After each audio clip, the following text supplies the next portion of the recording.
Hey everybody, welcome to Swedenborgian Life Live. Today we're looking at the difference between grace and mercy. Listen, you don't want to get caught flat-footed.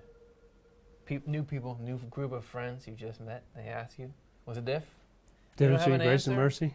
Plus it just happens to do with this state that allows us to be receptive of the deepest happiness imaginable, right? If either of those get to you, thanks, we're glad to have you here today. My name is Curtis Schultz, and I'll be hosting this with me. I'm actually really lucky to have Dr. Jonathan Rose, this series editor of the New Century Edition, here with me. Great to see you here. Hey Curtis, great to be here. So if you're watching, if this is your first time or you've been watching this for a while and you haven't already, please like and subscribe. That's going to help our channel out. And also click that bell. If you subscribe, click the bell. Then you're going to know that we put a new video out. And this is the last call to action, but call to actions are a very important part of programming. You know, it's best practices.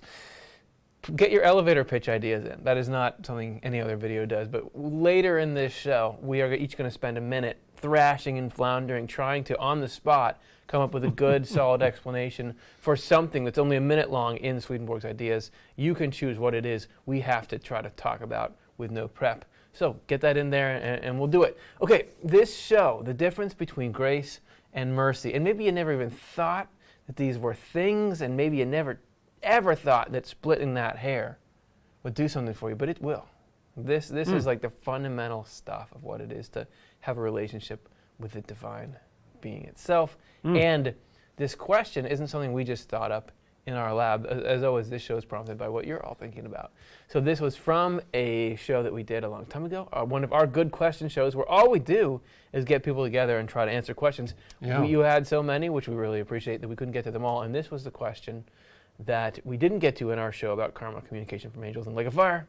Matthew Bush asks, can you explain the difference between grace and mercy? Spiritual and heavenly? So he knows already about Swedenborg and the layers of the mind and the opening of the different, the different layers of magnitude. This is an informed question. So we will inform ourselves as we go along here and try to get at why are these two things mentioned and how could it possibly be relevant to what we're doing. So that's the goal today. Let's begin by asking ourselves, that sounds very theological. Grace and mercy sounds like a religious, Christian kind of thing. Let's start by asking us a question about what's going on with us today, and we'll do that in the icebreaker section.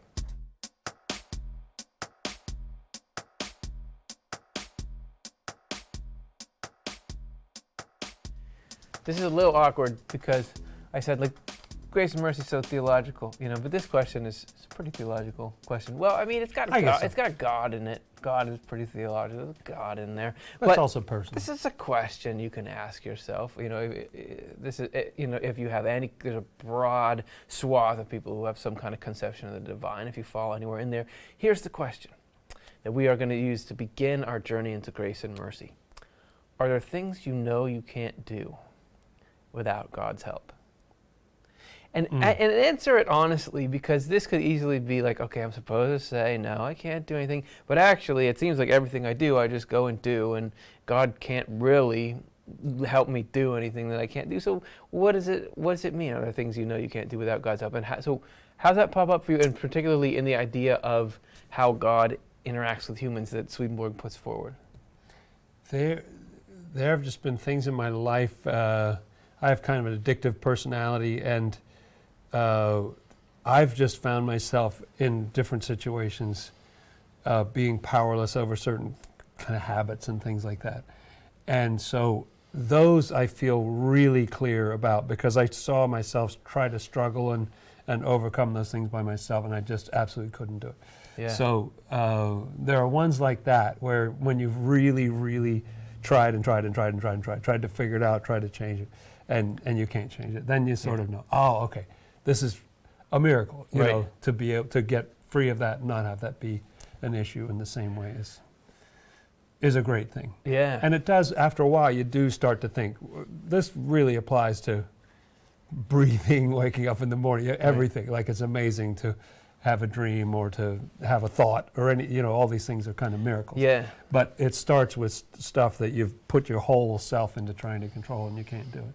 I love the idea of that subtle miracle, that this is something that should be well within the bounds of something that can happen based on the laws that we understand to currently be operating. But because you've seen this certain angle of struggle within yourself and seen yourself hit these certain limitations, you can tell, wait, no, something just happened here. And that too, things you can't do without God's help. So the only things that stay in us are things that we freely accept.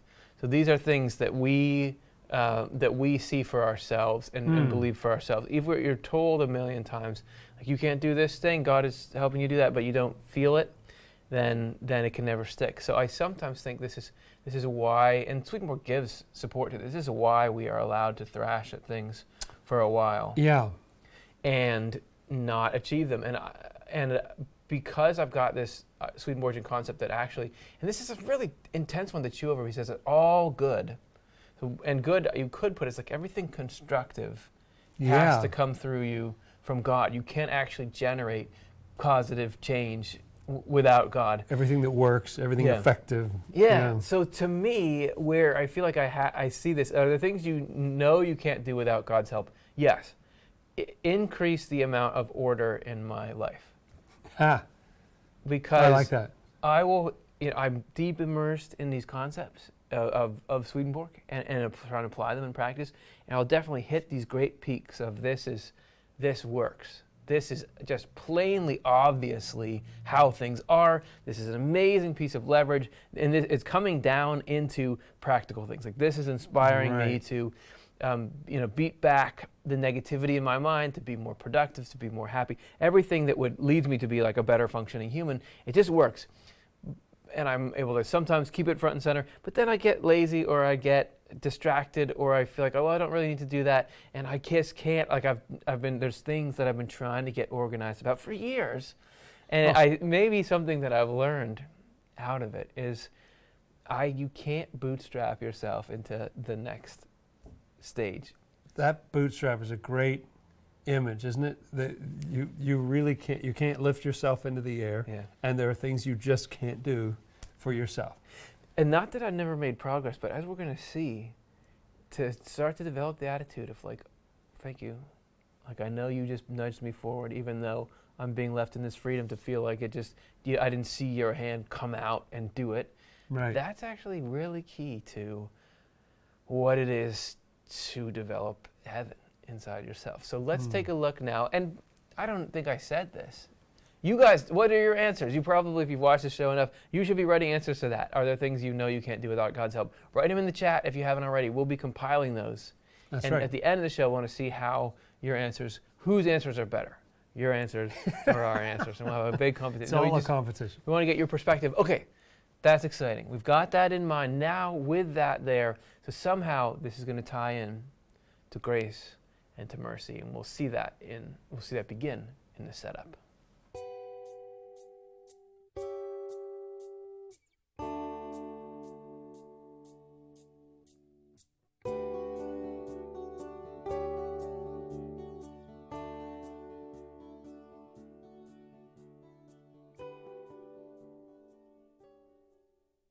Okay, so we have to start to investigate this, give you some more theological stuff, which is the spiritual and the celestial layers of existence. In the beginning, just like Matthew asked about, right? He was saying spiritual and celestial. What is that?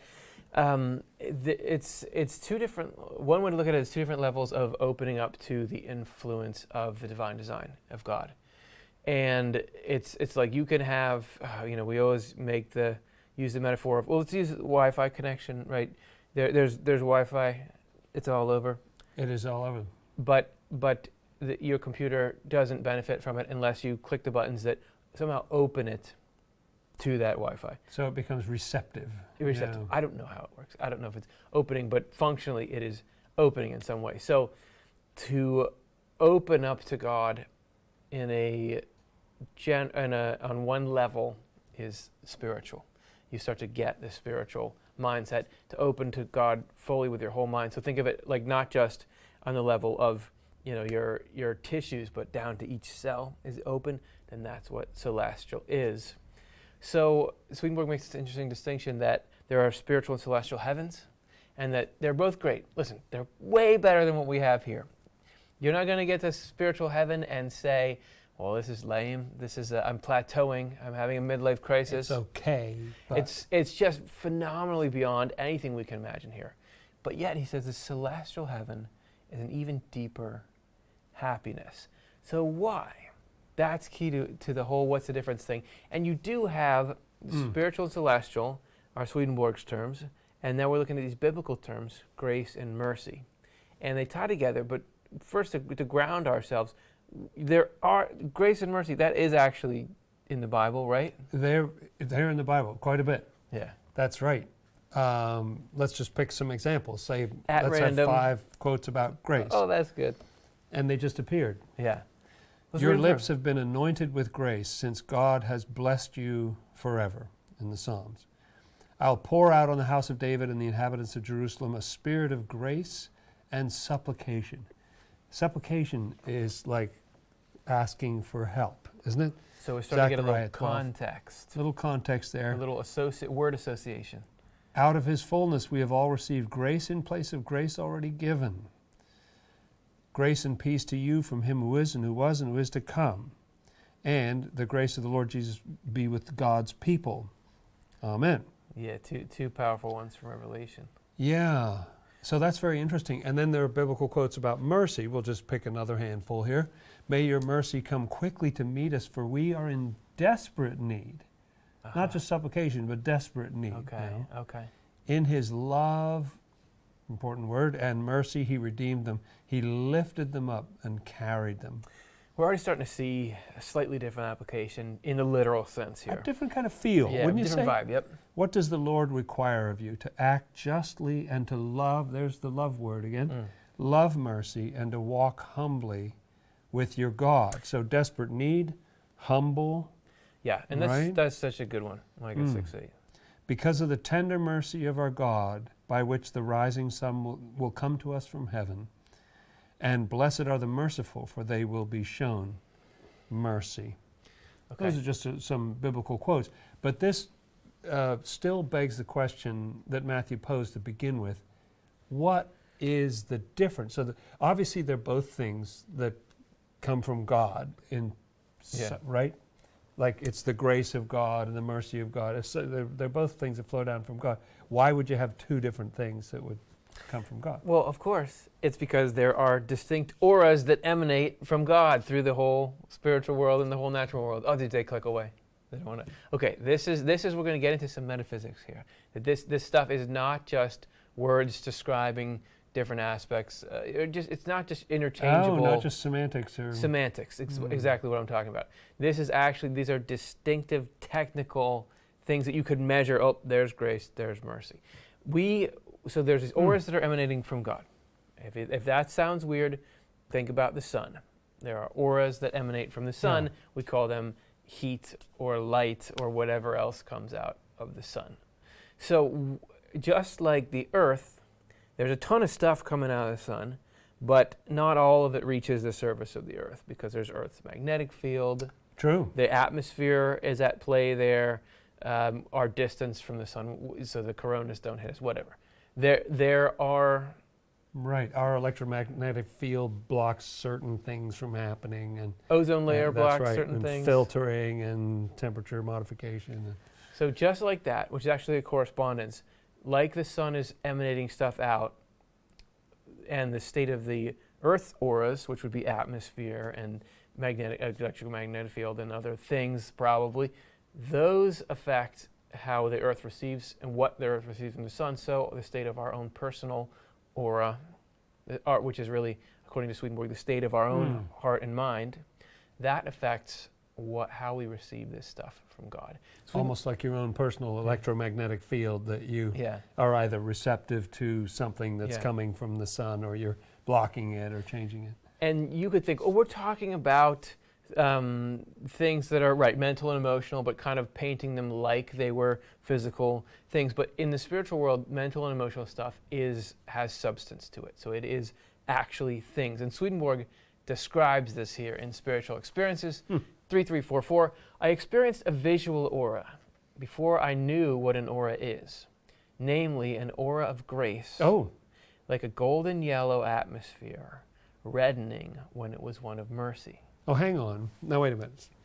So you're trying to tell me that there's an aura of grace that looks golden yellow, and it's an atmosphere. Interesting you talk about it, atmosphere. Yeah. But then it turns red when it's mercy. Is that what, There's what like, you're saying? Like mercy to grace, it is what I'm saying. Like Okay. mercy to grace, it's like a chemical change enough that it shows up visually. And in I that don't aura, think Matthew was expecting that answer. Do you and think? in that Oh. aura, I then saw that there was grace when it was also one of mercy. And for those of you who say, I don't know if there's really a God, right? I don't know if really, where is his hand working in events? Oh, really? Then how come we just happen to have this up from the beginning? Oh, wait, not that one yet. The yellow What and are the the odds? red. I know. And with just Is that a exactly what that coincidence? quote. That's astonishing. Checkmate. That's So, proof right there. but so this, Swedenborg seeing something like this happen in the spiritual world. So there's something distinct about these two auras, and something you can sense visually. Okay, that's the beginning. So what is the essence? Because everything spiritual, though, is not just like heat, electromagnetic radiation and light radiation. It's just substance. But there, everything is something psychological. Yes. So what is grace and what is something mercy? real from the mind or the spirit. Yeah. And he talks about the fact that an aura of grace is actually a delight in truth. You can see how some people would have that more than other people, or Right. what, you know, some people want to hear it, some people don't want to hear it. So an aura of grace is a delight in truth. That's how it hits us. Is it creates in us a delight when we hear the truth. We love it. Okay, that's the aura of grace. Then the aura of mercy, he describes quite. You would think it would be just like a delight in good or something. If you were But Swedenborg. He says it's God's deep yearning to bring us all to the highest heaven and happiness. The deep yearning on the part of God to bring us all to the highest heaven and to happiness. And a really crucial element of what we're talking about, sort of like the earth being able to repel certain things or attract certain things just by the nature of its aura, its, you know, what surrounds it, is that whatever goes out from God, just God is in the radiating business. It's right on his business card. This is what he does. You need your radiator? Here I go. Radiating all the time. But it can only enter us if we're willing to receive it. This is such a crucial point. Well, You know, so like, if you don't want it, if you don't want that, you know, solar wind, or you don't want, you know, whatever it is that's coming out of the sun, and you block that, then you're not receiving it, even though it's being put out there for you. and that is the nature of love and the nature of delight for the truth. If you are refusing love, if you are saying, I don't want your help, can we give help to somebody who doesn't? You can't. I would force you to accept this love. It doesn't work. And if you don't want to hear the truth, are you ever going to hear it? Right? Isn't this? You were mentioning, you were mentioning addictive personalities. Yes, right. And that don't they have this? You know, you can have a bunch of people who are concerned about somebody and say, we've got to help you. We're worried about you. Not that they're always right, but a lot of times they are. But if the person isn't listening or doesn't want it, there's nothing that can be done, right? No. Yeah. Can't do it. And so sometimes, you've probably experienced this with your friends or people that you know, that people sometimes, when they've really hit a rough patch, they'll open up to God in a different way. There's something about severe troubles that will lead to an opening in a different way when they realize the powerlessness that they have over this issue that they're confronting. Yeah, isn't that called hitting bottom? And what within that concept is this idea that initially people are telling you, like, you need this is what's going on, and it doesn't really seem true. Like, I don't really need help, I'm fine on my own. Denial, right? Denial, Isn't that what they talk about? Yeah, River in Egypt. And the hitting bottom, or whatever that experience is realizing for yourself, this is true. I do need help. And now instead of you're trying to force help into me, I'm now looking for it. Right. And I'm hungry for it. Very different state. That's starting to touch our icebreaker question. Because if we are saying, where's a place you really need help from God? Oh, okay. And you can go through quite a lot of life feeling like, I don't believe there is God. I don't think and certainly is not intervening in the details of my life. But do you get to, and these struggles Dr. Jonathan Rose was mentioning are actually the absolutely indispensable part of our spiritual growth. Swedenborg talks about this whole thing about spiritual trials or temptations or however they're translated. True. That's right. That the only progress we make spiritually is through these shakings of how our life is arranged, and through these struggles because within those we realize our need for help. And that's the only way that we can unplug the ears, let the hand down, and let that love in. And it's not that we're trying to get ourselves into a debased state, like there's something shameful about realizing our dependence, our relationship with the divine, even if it's something like the divine is doing everything for us. How are babies doing? Like, does anybody think like, oh, that's lame that babies are babies? Babies and kids know that they're dependent. Yeah, but look at that shameful dependence that baby has on and it. It's actually awesome. Everybody thinks that is a cool form of life, and so we can get to that same kind of opening. Like it's not like, okay, we failed and so we need help. It's just help is part of the existence. Like this is absolutely part of the existence. So what do we do? You may be saying, all right, okay, I've been beaten down by life. I absolutely don't want to stop this inflow. How do I open up? How do I let down my personal magnetic field so that more can come in? So more comes in. Right. Swedenborg is very, very much hammers home the point that happens, letting God in, the love and wisdom in, happens to the extent that we let go of resistance in our selfhood. So there's, he talks about it in Secrets of Heaven, 5:9, 5:7. The Lord desires a humble attitude in us on our behalf, because when we have that attitude, the Lord can flow in with heavenly good. Sometimes people have thought that the Lord wants us to be humble because He wants our praise or to glorify Him. Yeah. No, it's about our receptivity. So, and think about this quote for a second. So, desires humble attitude in us on our behalf. So it's not all this stuff you do see in the Bible, but humble yourself in the sight of the Lord. When you pray, is the whole thing, is it egomaniacal? What is it? So humility is the only thing that heavenly good can flow in with. Why is that? Because heaven, in particular, we were just in the countdown to this show. Heaven is wishing well to someone else with your whole heart, and in fact wishing better for them than even you have. And that is absolutely the soil for that is humility. So next quote is Divine Love and Wisdom 3:35. The focus on self, that is self-love, meaning, and that's not like do you think you're a good person or not. If the point of your existence is to advance your self-interest, if you are the thing, crush your enemies. If you feel like, what's the most important thing in the universe? It's me. That hardens and closes our heart. It's removed. So how do you get rid of that? We all struggle to it to different extents. Sure. With this inappropriate placing of self above the rest of the human race and above goodness and truth, which is above the Lord. It is removed by our realization that in our own right, okay, wait a second. This is going to get really harsh here. It is removed by our realization that in our own right, we are nothing but evil, and that nothing but what is good comes from the Lord. That's kind of a tough price to pay, though. Right, because now we're evil. To get to the point to say, okay, I accept that I'm nothing but evil. Now I can be softened and opened up. But wait a second. Look at that phrase, our own right. In our own right, true. So if what is good comes from the Lord, if we were talking about that emanation before, and all goodness and all truth is coming out of the Lord, right? So there's plenty that we've done that's good. There's plenty to love about people. True. What he's imagining, and this is a scenario in which, what if you sucked all the goodness and truth out? And nobody would argue that there's not a dark side to human nature, and that when love is absent, people act in abysmal ways toward each other. It seems to happen, doesn't it? There's mob mentality, whatever it is. Breakdown of law or stuff. People. So it's just imagining, go a little wild.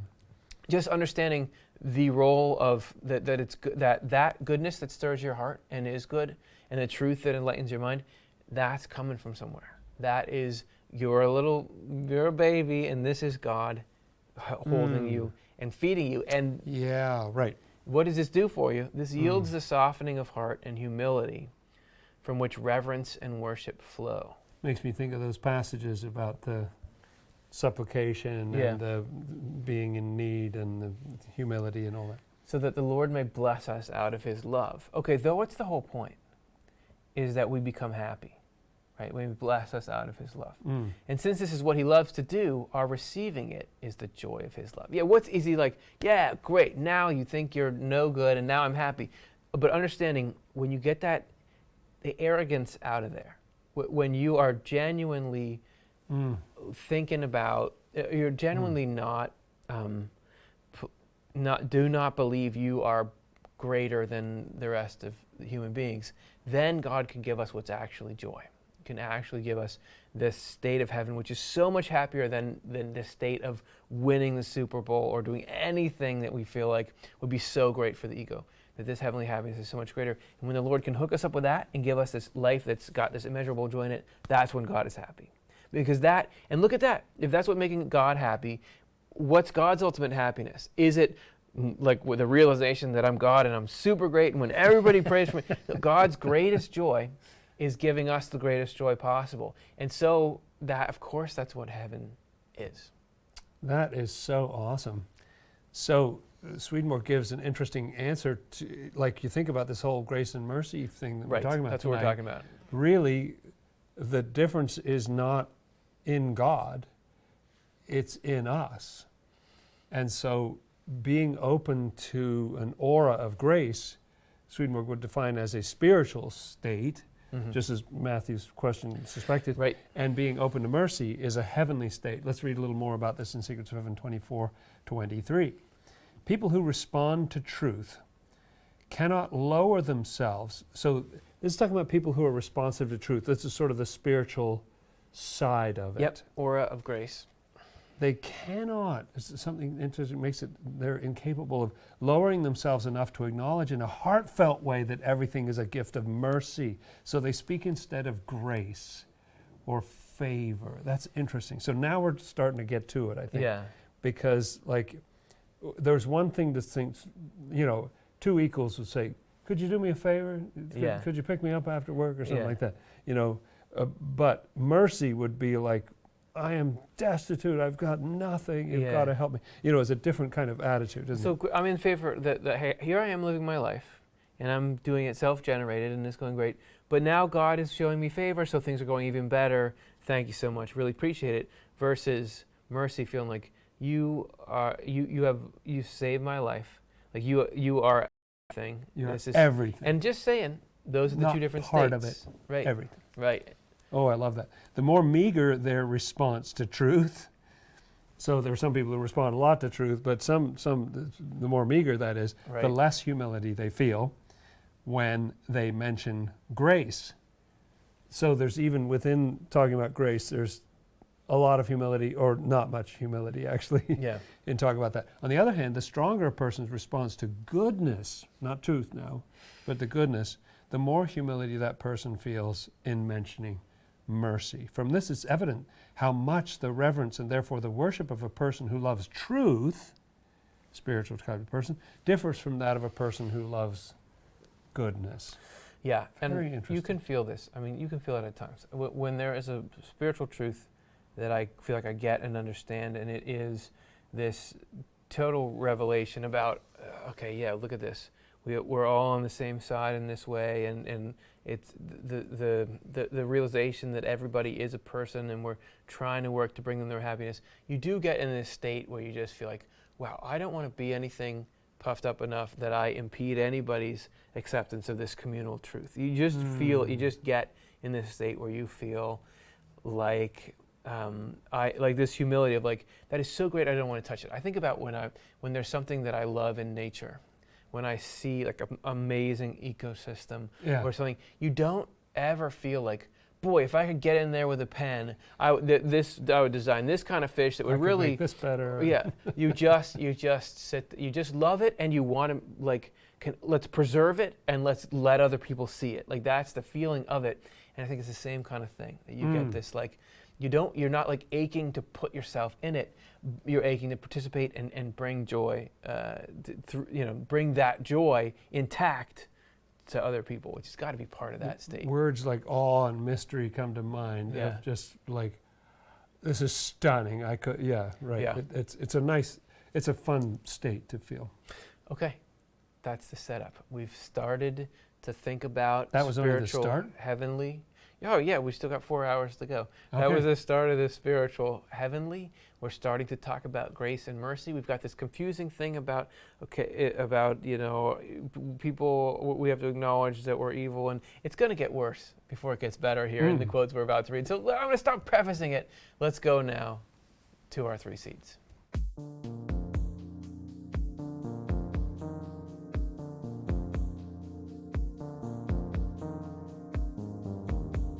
Okay, so let's see if we can dig now. Shoot, I said I wouldn't mix metaphors. I wanted to say we laid the foundation, so let's dig into it. But really it's got to be, we laid the foundation, so now let's build upon that foundation. Okay. A further understanding house of grace and a further understanding house of mercy. And this is going to be deeply offensive, this passage. Let's go.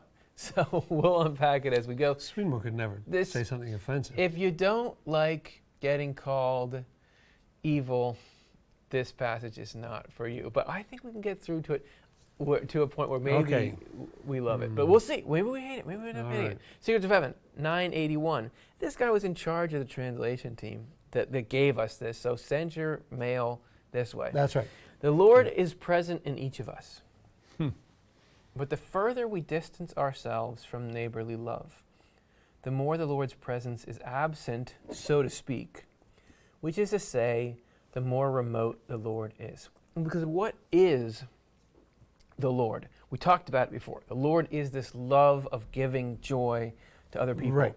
The less neighborly love is that as well, in a finite form. That's exactly so what it is. the less that we love the Lord, which is the impulse and action to go do that, if we act contrary to that and love contrary to that, even though God is still there and still trying to give us, you can't be said to have the same presence within you because you're not accepting that emanation in the same way. You're remote from that feeling. The word, that feeling, right. The word favor is used rather than mercy because of something I believe is unknown today. Let's see if we know it. People of heavenly character speak not of favor or grace, but of mercy. We knew that. We learned it earlier in the show. Oh. While those of spiritual character speak not of mercy, but of grace. The reason for the difference is this. Heavenly people acknowledge, and think about heavenly people, right? Heavenly people. If you said, I'm going to go spend the weekend with heavenly people, you know they're going to be nice to you, right? Heavenly people, great. Whatever they're going to say here, it's going to be so nice. What are they going to acknowledge? It's going to be something so beautiful. Heavenly people acknowledge that the human race is sheer filth. Okay? Okay. Well, that's got to be the worst it gets. It's not going to just talk about that's actual... Gonna kind of, I don't know, the conversation's going to be interesting after that opener. Well, at least it's not going to be like blatant potty talk. That in itself, it is made of excrement. Oh, dear. Oh, gosh. Okay. Well, excrement is not, it's just gross. It's not bad or good. And is hellish. Oh. It's not just excrement. It's bad excrement. Yeah. I remember, so there was once long ago, there was you guys had just released the translation That's of right, this book. this very volume. Had sort of a release party for Secrets of Heaven Volume 2, which is, you know you're cool if you're at a release party for Secrets of Heaven Volume 2. And you read a passage which included this part. I did. And some people were just very like, what is this? What are you talking about? Whereas I find something quite valuable in it. We'll see if we can get there. So Bracing. Well, let's unpack it as we go. On this account, they beg the Lord for mercy. And since mercy is the fitting word for people who feel this way. So I think we just have to go back to the point that we made before. So the human race in itself. Yes, not with God's help, Yeah. not with all the love and mercy that flows around us and everything. Doesn't everybody have sort of a dual relationship with the human race? on one hand, you look out into the world and you know people and you love them and they're so great and people are so great. Yeah. And you check the news and there's all kinds of things that are going on that you just like, how could people be that horrible? There's Right. both. And what the heavenly people understand viscerally, whereas we can only understand it conceptually, is that without the inflowing love and wisdom from God, we would only be the bad stuff. And think of the behavior that is most repulsive to you that people do. Maybe some people are picturing us telling them that they're evil in this show, but what's the behavior that's most repulsive to you? Nobody would fail, I think, to say that is hellish. And It's that reminding is me of filth. some Agatha Christie mystery where the lights go out and somebody immediately shoots somebody else or hits them with a bow and arrow or something. Yeah. You know, like as soon as the lights go out, Right. and somebody won't know that you're doing it, So, you know, then a crime is instantly committed. right. So because they know without the Lord's help, it's not just like, oh, if the Lord helps me, I'll get a new car. But it's like without the Lord's help, we would spiral into every evil. It is more like We would be so dead. spiritual people, on the other hand, might know intellectually that the human race is such, but they do not accept it internally because they hold fast to their sense of self-sufficiency and love it. And it may be that they never hit bottom. That's a key right there, isn't it? Because it's your comfort level. I mean, you know, we felt a little uncomfortable going into this quote here. It's like, well, don't tell me. Hey. You know, I want to preserve some dignity. You know, I don't want to be told I'm made of excrement and hellish. And not, at least not by Swedenborg. Other people have told me that. But That's right. But you could reject their saying it. yeah, as a consequence, they have a hard time saying the word mercy, but an easy time saying grace. So interesting. And also, you know what this can do too is give ourselves a break, because there's going to be a part of us that is on this intellectual, spiritual level that's like, okay, I could see that sort of as a but I don't really think it's there. Everybody's got that part. Yeah, right. This results from the type of humility in each of the two. The more we love ourselves and consider ourselves capable of doing good under our own in order to earn salvation, the less we're able to plead for the Lord's mercy. Ah, so yeah, there's earning salvation in there.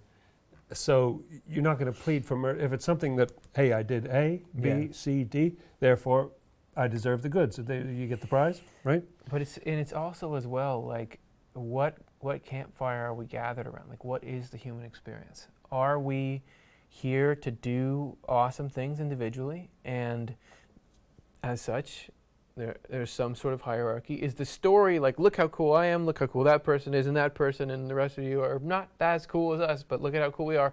Or is the headline, look at the Lord? Yes. Are we at that nature preserve together saying, Right. like, this is amazing? This is the- astonishing. The reason some are able to ask the Lord's grace or favor is that it has become a customary way of speaking when the request is merely formal. Grace contains a little of the Lord, but is full of oneself. Nobody, you've probably seen, there's televangelists or something like, the Lord is going to give me a new something, right? Which is definitely like, do you feel the love coming out of that? I feel in a way like grace might be, Swedenborg doesn't say this, but I'm just thinking that grace might be seen as sort of a momentary favor, or like I need exactly this much. Yeah. You know, just for now. And then I can go for a couple months on my own, and then I might need another favor, Yeah. or a little more grace or something. But mercy's like a blanket, right? It's just something. Something to point out too is that heavenly people, even if you're thinking of angels, the angels are, in Swedenborg's cosmology, it's the human race. It's just us, and They're with the people. opening of the mind. So these heavenly beings are not calling us; they're calling themselves and everyone the same. Very good point. Yeah. So, but let's. But I mean, the point I'm stuck on is that isn't saying things like you're no good, you're crap, or something like that, you know, right? Which is a similar sort of thing to say. Mhm. Isn't that kind of thing that evil spirits say to you? You know, to put you down and everything. Yeah. If that's something that hell uses to shame us, how can that be so liberating to angels? It's bizarre. It doesn't make sense. Yeah. Exactly. Okay. So do you have answers to that? Well, I don't know, but there was something that I've read in what Swedenborg was doing that's such a weird point, that he talks about being nothing, and he talks about it a number of times in his spiritual experiences. Being nothing. Being nothing. And that might be a clue. So let's have a look at some passages about being nothing. Let's drill Okay. down. Here's Spiritual Experiences 2043. What's the heading? What it means to be nothing. Okay. There were spirits who did not understand what it meant when it was said one must be reduced to nothing or become nothing. These are biblical phrases and Okay. other things in spiritual context, thinking that when they lost those things which were their own, whatever you're proud of or you feel like this is me, they're thinking nothing would be left. So that the person or spirit would no longer be in control of himself, but like a machine devoid of all sense or thought. Like, ooh, you're just flatlining or something. You're like Right. the robot You take everything out, in right. Sleep mode or something. So they very often told me that I was nothing or would become nothing, making fun of me. Leave him alone. Thanks, guys. Do you have, Good friends. I don't have any just spirit helping friends. out. Because they did not understand what it is to be nothing. But I was given to reply to them. And you see, even the language that he uses there, it's not like I replied. It's Yes. like I received, this answer came Given to to me. reply, And right. I'm grateful for it. I don't know where it came from. It was amazing. It just came into my mind. But I was given to reply to them that this was my wish, that is, to be nothing. In fact, entirely nothing. For then only would I begin to be something. Sounds very zen, but what does it Yeah. mean?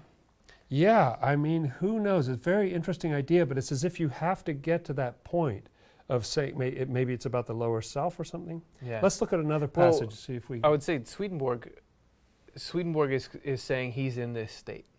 So whatever the state is, the being nothing state, right? So Yeah. much so that spirits are making fun of him for it. Swedenborg very obviously, just by hearing accounts of his life and by reading his material and everything, he has a personality, he's a person, he's not some weird zombie, so it must not be what we think. Yeah, right. So he's nothing, but the nothing doesn't mean, and there you have a little clue, like a little breadcrumb. Only when I become nothing do I start to become something. Okay, sorry, you're going to go next. Yeah, right. And I think this is a sort of a clue to how Swedenborg got to be Swedenborg. Yeah. Let's look at Spiritual Experiences 2044.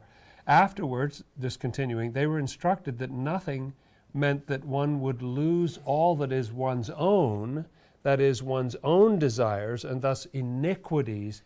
Oh, okay, so becoming nothing in terms of your own iniquities. Now, is that program? I think it is. So One's own desires and all that, yes. what's translated one's own, there's this Latin word program. This is like what belongs to, so it's a particular term. So I feel like that's relevant to mention here, that he's talking about this part of our conscious experience, what is considered to be one's own. It doesn't necessarily mean everything that you think of when you hear one's own. No. Yeah. And it's kind of like what would be left if you took God out of the picture, which is ridiculous. I mean, there would be nothing Thought there. experiment, right? But it's still sort of that part of your territory that you feel the most in charge of, or, this is me, this is what's important about me, kind of thing. Funny thing is, he says everything evil that we tend toward actually doesn't originate in us. It comes out of hell. Yeah, that's right. But yeah, it so even what appears you like, think is your own, even what you're proud of is it not. appears like it's coming out of us, right? If we could get to that point, then a different person would emerge. Very interesting.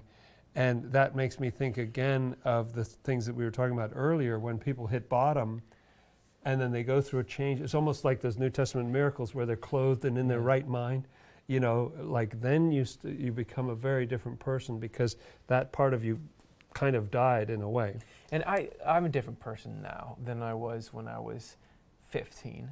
I mean, that, and I'm more myself now than I was then. And what this is essentially saying is, like, the real you is being held hostage by all this negative baggage. Yeah, by this false you. Yeah. They were told that they could not be something before they had lost what was their own. And to the extent that they lose those things or are reduced to nothing, they begin to be something. And then they would have whatever they longed for and thought about. Whoa. It's almost like an answer to prayer situations, like, I want this, and then you're frustrated and you can't get there. Well, that thing has to die, be nothing, Right. and then everything will be given to you. And why? Look at this. I love the name. For people are given by the Lord to long for the right things, which they surely obtain in abundance. You see, as long as you're in that other state, what you want is not a good thing to have. Yeah. You know, you want someone else to do miserably. You Yeah. want stuff just so that you can gratify yourself, whatever it is. Yeah. But once you want the right things, then the Lord is happy to give them to you, together with enjoyment. That's what we're all looking for, isn't Right. it? And this constantly, so long as and so far as they are nothing unto themselves. So they receive countless things, together with innermost joy and gladness, and with immeasurably fuller awareness than a person feels in his or her enjoyments, and in unending variety.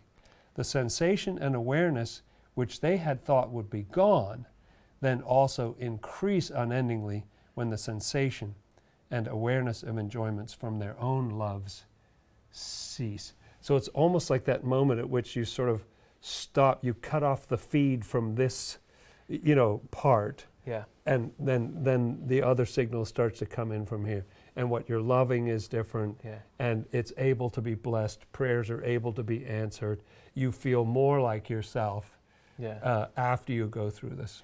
No, and when I was young, I believed that the greatest joy that you could have would be to be the most exceptional person that exists, right? I would think about like, oh, there's all these musicians that everybody Yeah. adores. I'll be one of them, and I'll be the greatest one of them, and that's the greatest joy that can exist. Yeah. But Right. that's deceptive, because a lot of people who make it to that stage in life, there's all kinds of issues and things that could very much be a wrong track, and the happiness of that is nothing compared to the happiness of heaven, which the Lord is slowly introducing to us. Even though it doesn't sparkle at first, when you start to get what it is, you realize, oh, this is much greater happiness. So it's like the old person that just wanted limited stuff, that eventually we look on, it's like, this is shallow and destructive to other people. Then this thing emerges where you've got it so that it's like with food. Like, you used to just want to have total junk food all the time. Right. But then to start to say, like, oh, I like this stuff that I am thinking about the impact on my body as well. And then once you learn to like things that are good for you, you can have as much as you want, because that's the state right. that the There Lord are is trying to foods get you us into. really can eat as much as you want, Yeah. and they won't Like they popcorn. won't hurt you. That's right. And it was so. And there's even a protection in it that Swedenborg talks about. Okay. Like in Spiritual Experiences 4067, what it is to be nothing. Here's his heading again. I heard when the most deceitful ones, these are spirits, overhead were speaking among themselves, even wanting to destroy me. So these deceitful ones, they're overhead, they want to destroy Swedenborg, that they said, and he's overhearing them, I can hear you, Yeah. that they said they could not, because he, meaning Swedenborg, is nothing. And if he were something, they would be able to. So what's going on there? Well, then I realized that to be something, as something of one's own, that it was then so portrayed that they could attack and destroy that. That's what they work on, that sense of self that you have. And that then the most deceitful ones would have that right. But when it was represented that I was nothing, then it seemed to them that they had no power over what was then seen to be nothing, for then they did not have anything to attack. Whew. Thus he is safe who, having the truth of faith, believes himself to be nothing. So he's talking about a protection in here. And again, I think that's a key to how Swedenborg was able to walk around in hell and all over the place, the world of bad, the parts of the world of spirits and everything, because he was protected, because he didn't feel, hey, you're lucky I'm here. He wasn't all full of himself, and, so that gave him protection. Yeah, so I want to say that you can see this. I don't know about like the full extent of it and where he got to in that state, but this is very obviously demonstrable to yourself in your own head. When I was in my earlier phase of life and depressed and anxious and very much, wrapped up in like, what's my value as compared to other people's values, and I want to be really great. The way that your head bullies, the way the stuff in your mind attacks you, your own thoughts and feelings, is to come and say like, you're no good.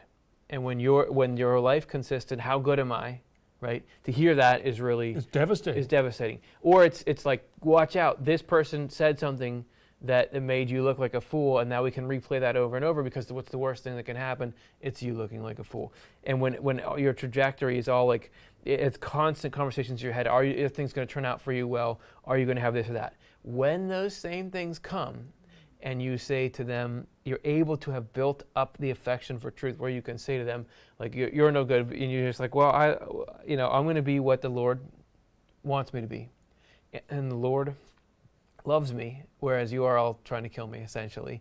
And the Lord is goodness and truth itself, and so is going to bring me to the who made up me being as I am. Who made up the human experience, that Curtis will be this part of it. I'm going to let God is going to bring me a better outcome than any scheming that I could do or that you could do. And so talk to my manager about my value or not. That is the greatest tool against depression that I've ever had. So it's worth looking at. Okay, we're way behind. Let's keep going. Spiritual experiences 4341. Yeah. Heading, what it is to be nothing. Going on and on. A certain upright spirit spoke with me. So now he's in better company this time. He's talking to an upright spirit. And it's interesting to me, this is thousands of passages later. He's still thinking about this nothingness thing, Yeah. He's been writing about this for quite a while. Certain upright spirit spoke with me, saying, he is nothing. The Swedenborg, that's interesting to hear. And he was asked, I think probably by Swedenborg, what his conception was of being nothing, realizing that he had the idea that compared to the multitude of spirits in the whole universe, he's nothing. I'm infinitesimal. I don't add up to much of anything. I'm just a tiny little piece of this whole thing. There's so many consciousnesses. So I'm happy that's something, but if there could be millions of people, and if they could all be made happy, that's really something. So Swedenborg has an interesting reaction to this, but I was inspired to tell him that this is one conception. That's fine. Of what it is to be Good. nothing. Okay. Yep. But that there are many others, such as this, that he has no power from himself. It's not just you're numerically insignificant or something like that. You have no power of yourself. Then also that he has no thought from himself. You don't even think your own thoughts. And then that he has no life from himself. It's all coming in from God. Especially that he is something dead from himself. Something filthy. Here we go again. Can't leave it alone. And nothing but evil from himself.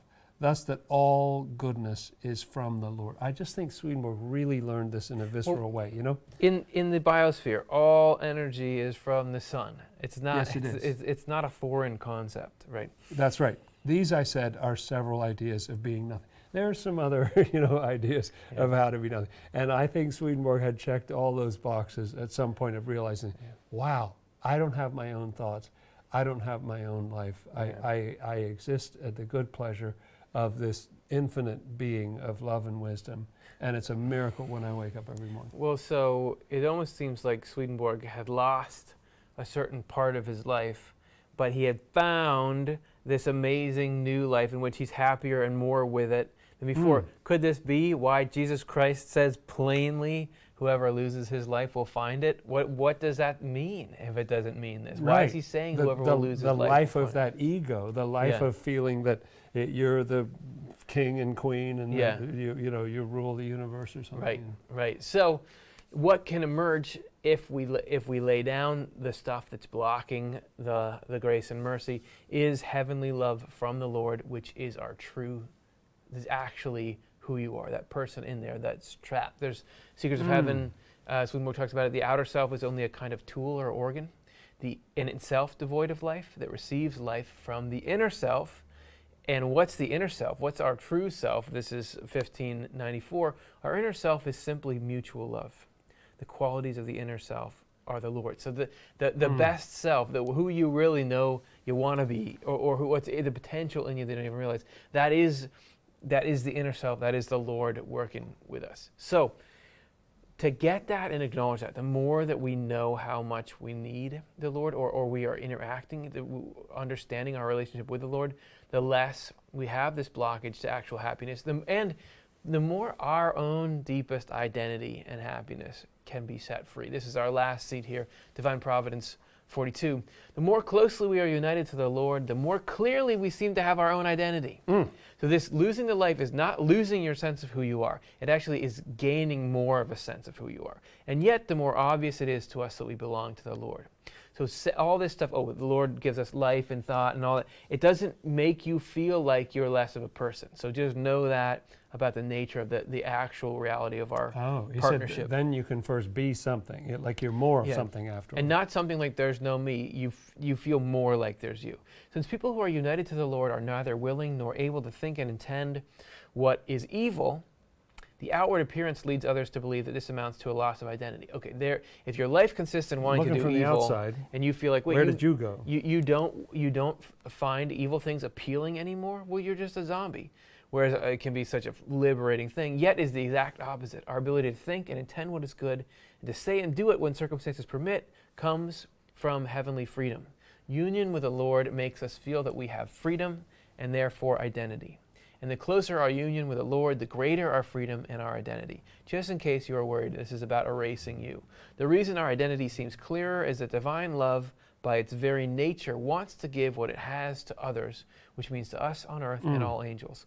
All spiritual love is like this, divine love most of all. As Gandalf, that's from Lord of the Rings, right? Yeah, the wizard said, I'm not trying to rob you.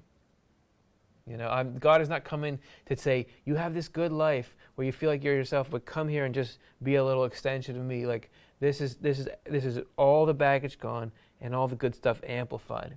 This is what's actually out there. And so how do we really get on board with all of this?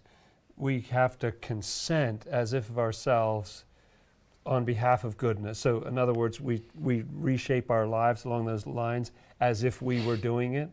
Yeah. And yet acknowledging that the power comes from outside of ourselves. And bit by bit, we get ourselves into alignment where we start to receive that. We receive the grace. And then if we're lucky and we are even willing to go to that point of feeling like filth or whatever, you can get to the mercy point. And to the greater joy.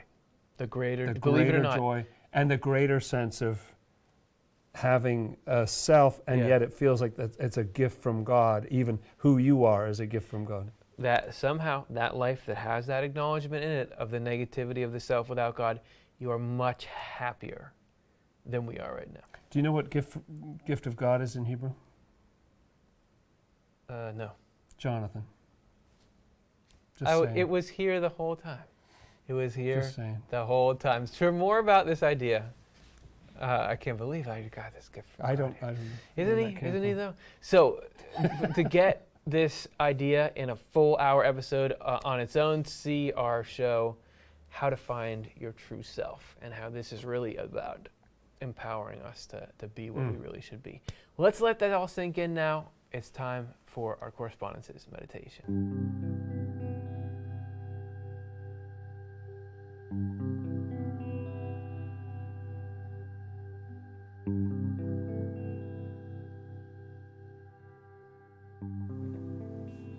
Hey, did you guys see that?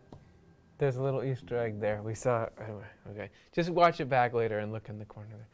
So what we want to do is think of this ego, the outer self, the life that isn't the true life, like the shell of a seed.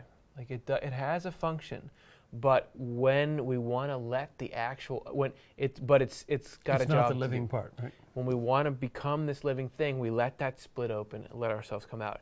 And then we get to this heavenly freedom from the bonds of this self-concern we all walk around with. And we actually get into a state that we've all had before in the past. It's just like kids who play, enjoy the moment with this wisdom layered on that we can function in life in a different way. But so let's look at those two things. Let's look at a seed opening up to become living. Let's look at the state of children. And in that, think about the potential for us to have this grace and mercy coming in and making that happen.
So we've been on a journey here. We learned a lot of things. If we had to summarize it, I mean, what's the takeaway?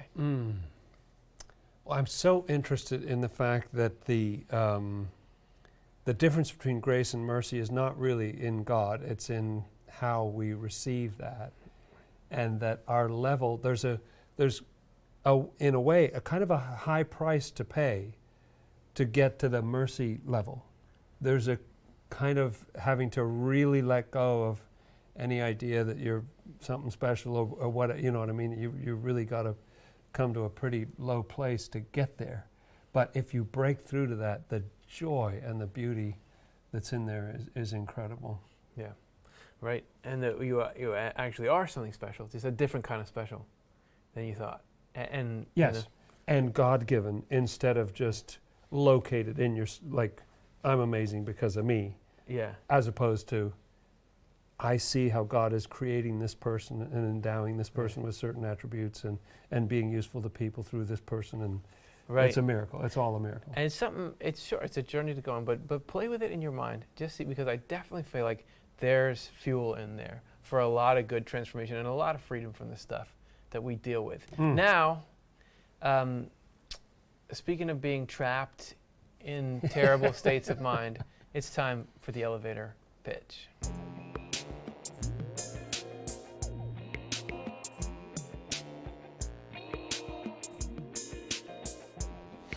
So we gotta, now, if we needed real evidence that we are nothing, how about we have to just like riff on these ideas with no preparation? So the point of this is if these are truths, if we are digging in and discovering these truths, they may sound awkward and stilted when we first encounter them, but as we live them, like a stone kind of getting smoothed out in the ocean or in a river, it should be that as we live them, we really come to understand them to a point where we can talk about them succinctly and from the heart. So what we're going to do is pretend that we both stepped onto an elevator here in our elevator pitch, and we only have 60 seconds to answer the other person's question about a particular Swedenborg topic, not just what it is, but why it's worth learning about and why it can actually be applicable and an upgrade in the way that you see life. We've got our topics from you. Neither of us have seen them. You want to go first? I'll go first. You look like unless it's pen at the ready. Unless it's a hard one. I could pass. Yeah. Okay. So this is it.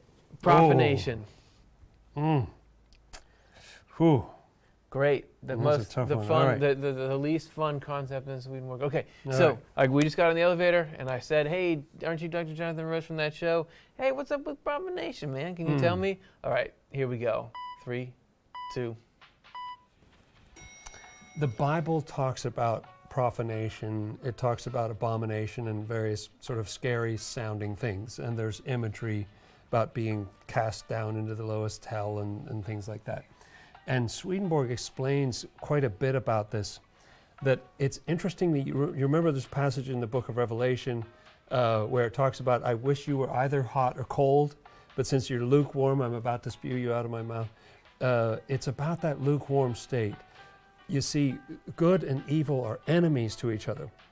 And so they really should not coexist in the mind. They're really designed in such a way that evil could be on the outside and good on the inside. But if you can't do it that way, do it the other way around. At least they're not on the same level of the house, attacking each other. But if you are so determined that you do both on the same level, which you really have to work at, they tend to destroy each other and leave you with almost no humanity left. So the Lord guards against this happening in us.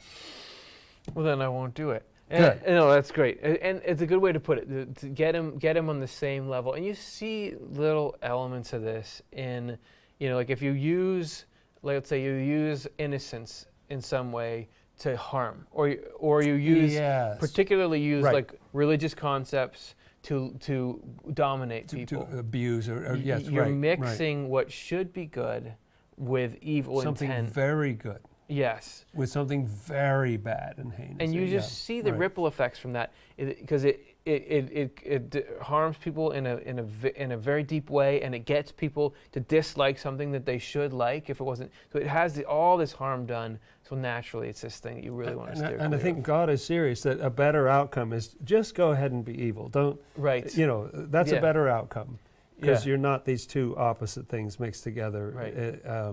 Yeah. Okay, great. Well, hey, Intense question. Thank you. I'm real glad you went first. Let's see if there's another one out there for a little old me. This is going to be Heaven on Earth, Janny Roberts. Okay, here we go.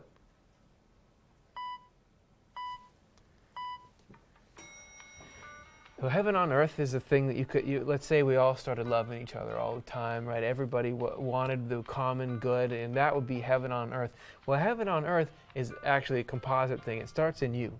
You got a little heaven in yourself, and you got a little earth. When we first start life, it's only the earth. We don't know that there is a heaven. We're just thinking about the self, and we're hemmed in by all sorts of stuff we've been talking about in this show. But when you start to learn what's true, and actually get stirred by love for what's good and for others inside of you, and you start to see, look, this is what really matters, that's when that heaven in your mind, when it comes down into your actions and actually changes, not just when you're thinking about religious things, but actually day to day, it becomes this new way to see life. Suddenly there's heaven on earth in you.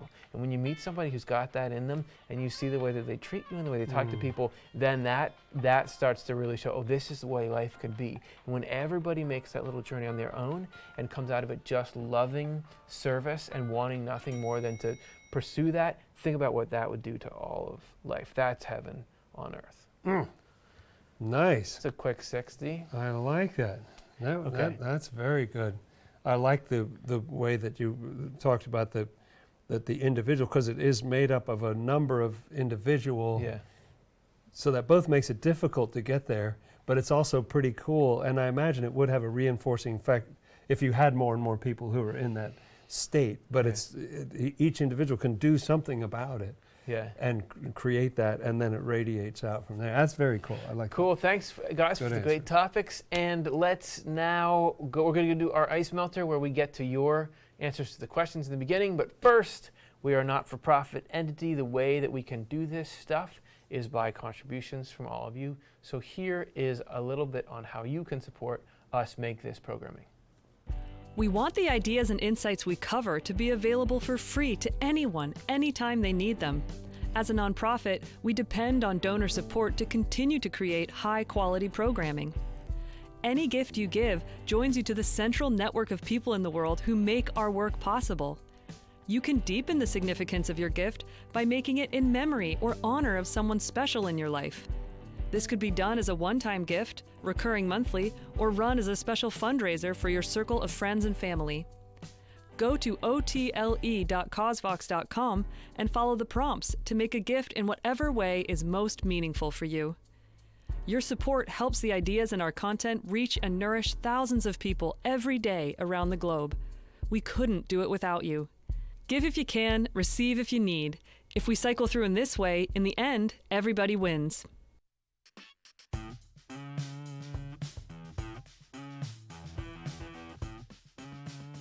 Okay, do you remember way back to the beginning? The question There was that a we question. had? I remember Yeah. there was a question. There was a some time ago. question, and the question was, which hopefully makes you look at it in a new way now, was, are there things you know you can't do without God's help?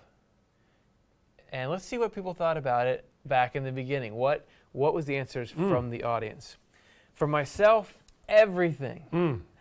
I can't love myself without God's help. Wow. And that's a good. That's a really interesting because one. you might think that all this stuff we're saying is against love of self, but no, God loves us more than anybody ever could. So this is That's not right. saying like give up your value as a human being. So that's great.